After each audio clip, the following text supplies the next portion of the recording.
Hi everyone, welcome to my channel అండి. GK study important current affairs useful for all competitive exams. First one, ఏ రాష్ట్రానికి చెందిన కేర్ సంగ్రికి GI tag గుర్తింపు లభించింది? Option A Uttar Pradesh, option B Rajasthan, option C Gujarat, option D Madhya Pradesh. Correct answer is option B Rajasthan. వివరణ: రాజస్థాన్ రాష్ట్రానికి చెందిన కేర్ సంగ్రికి జిఏ ట్యాగ్ గుర్తింపు లభించింది. కేర్ సంగ్రి అనేది రాజస్థానీ సాంప్రదాయ పదార్థం. ముఖ్యంగా కూరగాయల్లో మరియు కూరగాయల వంటకాలు సబ్జీ అంటే కూరగాయల వంటకాలులో కీలకమైన పదార్థంగా ఉపయోగపడుతుంది. సెకండ్ క్వశ్చన్, ఇటీవల భారతదేశ 86వ చెస్ గ్రాండ్ మాస్టర్ అయిన ఎల్ఆర్ శ్రీహరి ఏ రాష్ట్రానికి చెందినవారు? Option A Kerala, option B Andhra Pradesh, option C Karnataka, option D Tamil Nadu. Correct answer is Tamil Nadu.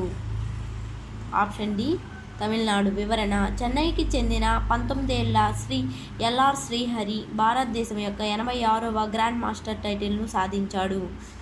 Asia వ్యక్తిగత ఛాంపియన్షిప్లో తన చివరి నాడును సాధించాడు. యుఏఈలోని ఆలిన్యలో జరిగిన ఆసియా వ్యక్తిగత పురుషుల చెస్ ఛాంపియన్షిప్లో తన 3వ మరియు చివరి గ్రాండ్ మాస్టర్ నాడును సాధించాడు.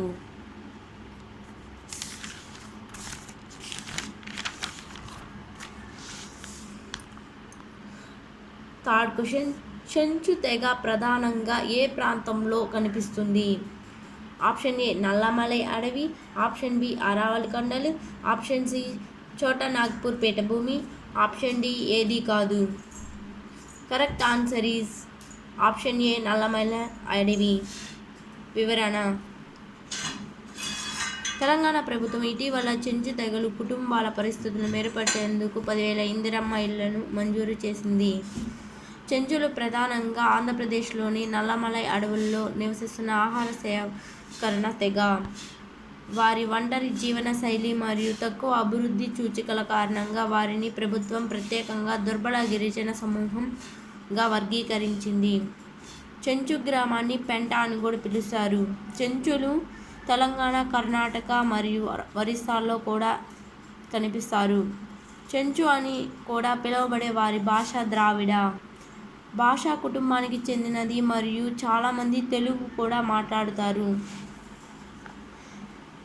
ఫోర్త్ క్వశ్చన్, మాజీ ప్రధాని చౌదరి చరణ్ సింగ్ పేరిట ఉత్తరప్రదేశ్లో ఎక్కడ సీడ్ పార్క్ ఏర్పాటు చేయనున్నారు? Option A Kanpur, option B Agra, option C Lucknow, option D Varanasi. Correct answer is Lucknow. వివరణ: మాజీ ప్రధాని చౌదరి చరణ్ సింగ్ పేరు మీద తొలి సీడ్ పార్క్ ఉత్తరప్రదేశ్లోని లక్నోలో ముఖ్యంగా అటారీ ప్రాంతంలో ఏర్పాటు చేయబడుతుంది. వ్యవసాయానికి మాజీ ప్రధాని చౌదరి చరణ్ సింగ్ చేసిన కృషికి నివాళిగా ఈ పార్కులకు ఆయన పేరు పెట్టాలని నిర్ణయించారు. ఫిఫ్త్ క్వశ్చన్, భారతదేశం మరియు ఏ అంతర్జాతీయ సంస్థ సంయుక్తంగా సముద్ర ప్లాస్టిక్ చెత్త మరియు వ్యర్థాల నుండి హైడ్రోజన్ వరకు పరిశోధన కార్యక్రమాలను ప్రారంభించాయి? Option A European Union, option B ప్రపంచ బ్యాంక్, ఆప్షన్ సి ఐక్యరాజ్యసమితి, ఆప్షన్ డి పైవేవీ కాదు. Correct answer is European Union. వివరణ: భారతదేశం మరియు యూరోపియన్ యూనియన్ సముద్ర ప్లాస్టిక్ చెత్త మరియు వ్యర్థాల నుండి హైడ్రోజన్ పై 2 ప్రధాన పరిశోధన ప్రాజెక్టులను ప్రారంభించాయి. ఎలక్ట్రిక్ వాహన బ్యాటరీలు సముద్ర ప్లాస్టిక్ వ్యర్థాలను రీసైక్లింగ్ చేయడం మరియు వ్యర్థాలను హైడ్రోజన్గా మార్చడంలో సహకరించడానికి వారు అంగీకరించారు. Thank you for watching.